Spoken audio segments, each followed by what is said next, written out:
Good morning folks and welcome back to the channel. So today is all about this beauty which you can see behind me, and it's the Tesla Model Y refresh performance. Now I'm going to demonstrate today the differences between my old car, which was the Tesla Model Y performance, the legacy version, which was on a 2024 plate, compared to this one. And believe you me, there are some differences. There's some good and there's some not so good, and there's some things on my legacy car that I really miss compared to this car as well. So stick around and I'll take you through.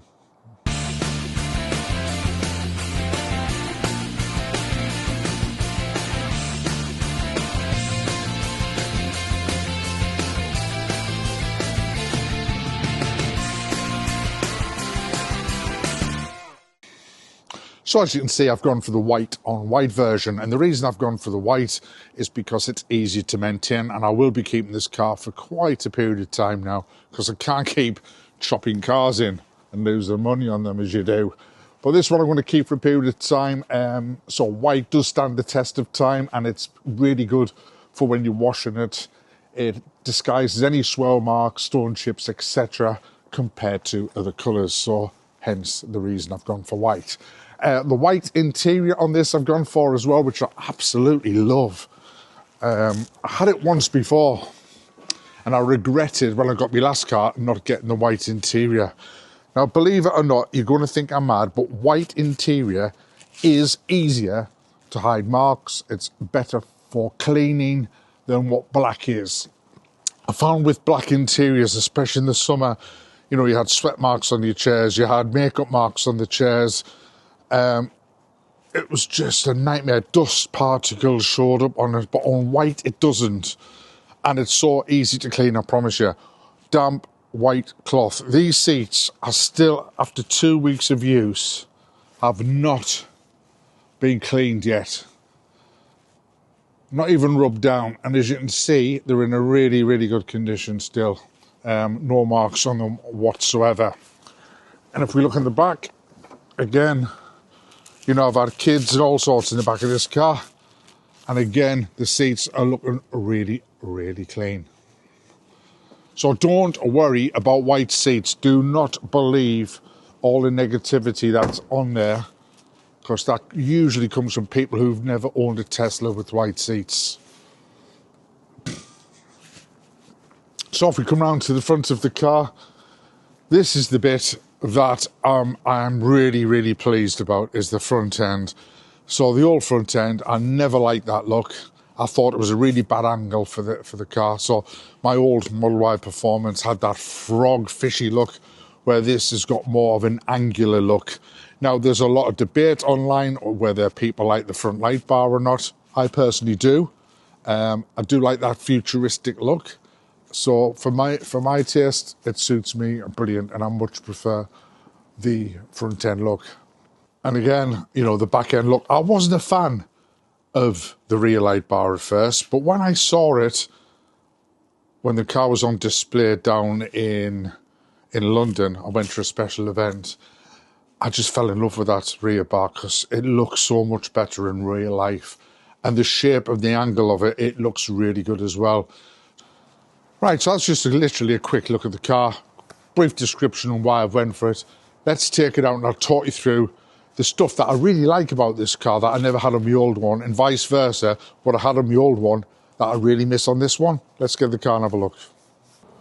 Right, so the first thing we see when we get into the car is that Tesla greeting. Really like that. It's a nice little touch. It's little things that make that bit of a difference, don't they? So I'll get rid of the pin by code so we can get ready to drive. Now, the first thing that greets me is it's just a look of premium. It feels premium. Completely different layout to my old 2024 Model Y performance. It just feels, I don't know, just feels so much more luxurious and nice. Seats feel really comfortable. These bolsters hug you. And the white, for me, the white just simply makes the car look futuristic. Now, I've had black seats before. For those of you who don't follow the channel, this is my 5th Tesla now. And yeah, I went to black seats and I instantly regretted it. And, you know, this is no reflection to those of you who've chosen black seats, because at the end of the day, cars, seats, wheels, it's all about personal choice, guys. So, but for me, I couldn't get away with them. They showed every dust particle, you know, every sweat mark in the summer. And the other thing was, in the summer, they were red hot, the seats, you know, they retain heat, but black just sort of attracts heat, doesn't it? So, yeah, didn't do it for me, black seats. Harder to clean by an absolute country's mile. These white seats, damp cloth, little bit of washing detergent on, brings them up like brand new again. And so far, I haven't even had to clean these. I've had the car now for 2 weeks, and I've never touched them. So far, so good with these. Right, so the first thing that greets me is the screen layout is different. So no longer do we have the key card down on the charging system, sorry, on the where the armrest is. It's actually on the charging system now. But I've got mine hooked to my phone like most of us have. And the first thing this screen's telling me to do is to basically tap the brake. So I'm going to tap the brake, and it's telling me now to go forward. Well, the car, because I've got it on auto direction, I don't know what you call it, but basically the car realizes I can't go backwards. So I'm going to do a 3-point turn. Let's see what the car does, yeah. So I'm about to do the 3-point turn now. I'm going to have to stop in a second. Stop. And as I turn the wheel, the car will automatically know it needs to reverse back again. So the car's reversed. Put my foot on the brake, turn the wheel because I'm turning around to go out, and straight away it knows I'm going forward. So it's simple things like that, you know. I haven't had to do any directional change myself. The car automatically knew where I wanted to go.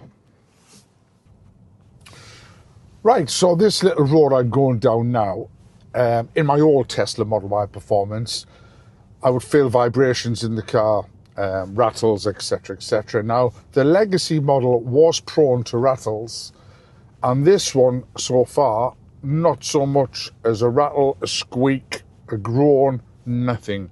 The car is sublimely quiet. So, I don't know whether that will last.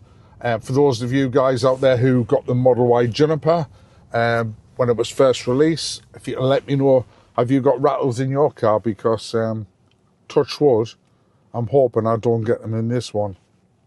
And why should you? You know, why should you get rattles in a car that you've paid an extortionate amount of money for?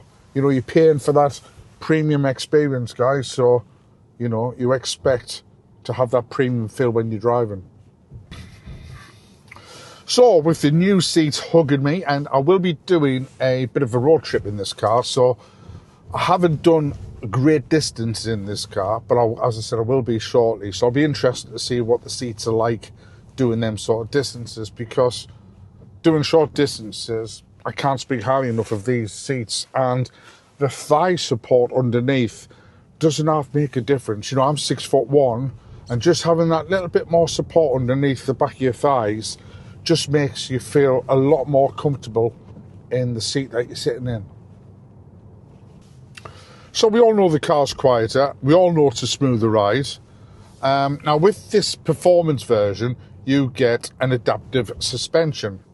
Now, when I've been changing the suspension, just driving down the roads as I would normally do, just to try it out, you don't instantly think, oh, that's in standard mode or that's in sport mode. It doesn't give you that sort of instant feel. But I can assure you, if you're going down a road that isn't to a great standard and you've got it in sport mode, it's still bloody good. It's still better than what my old car was in sport mode. But when it's in standard mode, going down a road of, you know, that isn't well kept, then in standard mode, it absorbs that lumps and bumps a lot more than the old car would. Now, saying that, I can only speak of being a performance owner. I have owned a Tesla Model Y, a 2022 plate one, but it's been that long since I owned that car that I can't really remember what the suspension was like. But the suspension does make a difference, having that option between standard and sport mode. I personally, when I first saw the pictures of the rear end, I wasn't a big fan of it. And it wasn't until I went into London to an event organised by Tesla and I saw it for the first time, and you get to see the workmanship that's gone into the design of that. That's when you truly start to really appreciate how good that rear end is and how good that light bar is. The front end, as we all know, has got the light bar on. I'm personally a fan of the light bar. Again, you know, it's quite futuristic. And I think it looks good. It looks better in the old front end, you know, of the froggy, fish-eyed look. So yeah, I'm a big fan of it. Now, when it comes to a Tesla, I think the wheels make a huge difference to when you choose your car. And the one thing Tesla haven't been great at, unless you get a performance model, is the style of the wheels. So let's all be honest. Probably, I would say 65 to 70% of us, when you look at a Tesla, when you look at the long range, when you look at the all-wheel drive, and you look at the wheels, you are quite disappointed about it. And you wish it would come with better wheels. And what quite a few people do, they'll go out, they'll get the wheel covers, they'll get the third-party ones, or they might just change the wheels completely. But you shouldn't have to do that when you're spending that money on a car. So, yeah, Tesla, I know what they're doing it for. They're doing it for aerodynamics, etc. But I dare say quite a few people would give up 15, 20-mile range on their car to have that really classy style of wheel on the car instead of the ones that they've got now. So, as we know, the interior is a complete refresh, and I've got to say, I'm loving it. Just loving it, and especially with this white interior, as I said earlier, it just makes the car, I think it future-proofs the car personally, the white interior, and yeah, I think this is going to stand the test of time for a few years to come yet. So fair play to Tesla. I think they've done a really good job on it. The exterior of the car, as we all know, is completely different, with the exception of the side view. So it's a different front end, and on the performance, it's a different front end again. And on the rear, again, on the performance, it's a different rear again compared to the all-wheel drive and long-wheel drive Model Y Juniper. So there's a difference between my old one, the new Juniper, and the new Juniper Performance in the front and rear ends, basically. So on this model, it comes with the 21-inch arachnid wheels with the aero caps on. And to be fair, I've had the aero caps on and I've had them off. And, do you know, I really like the look of the car with both on.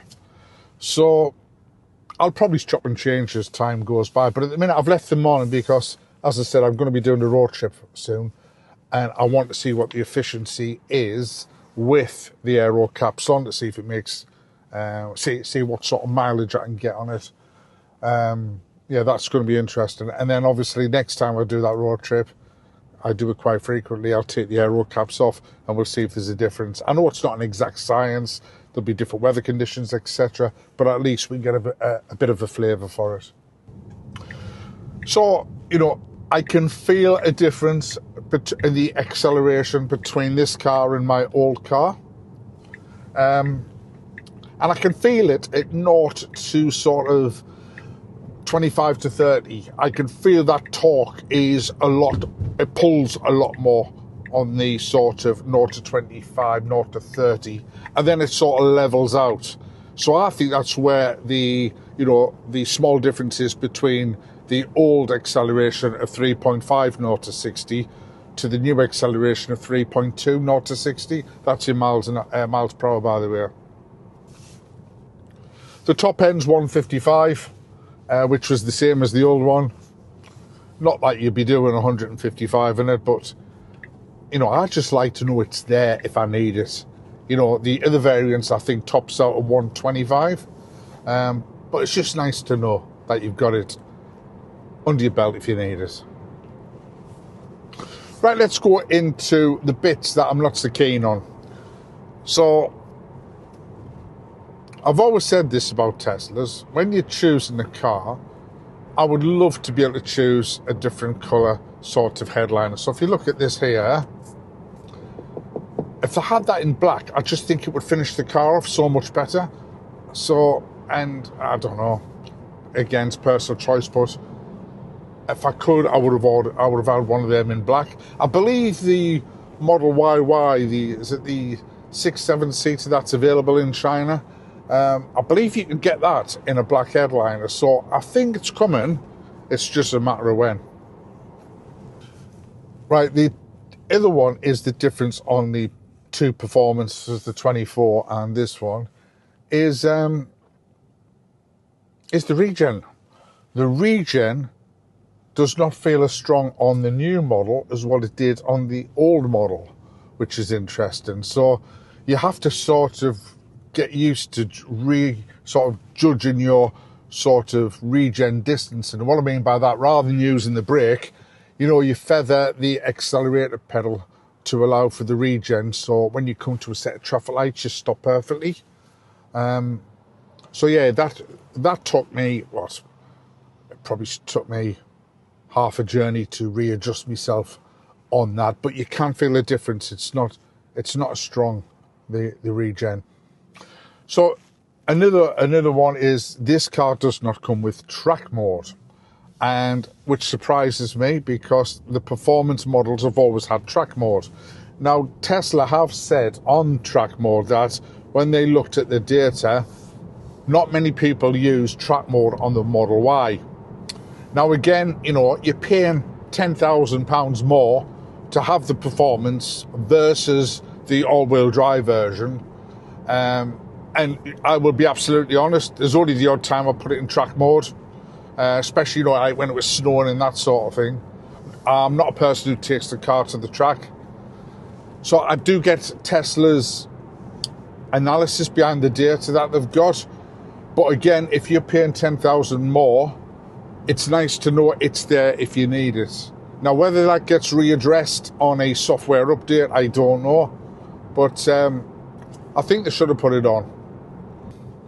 And the last one, which is a bit of an irritant actually, is on my old model. If I was going down a motorway and I had the car in autopilot and I changed lanes, the car would stay in cruise control mode, so I didn't have to, you know, throttle up or throttle down on the pedal. On this car, it doesn't do that.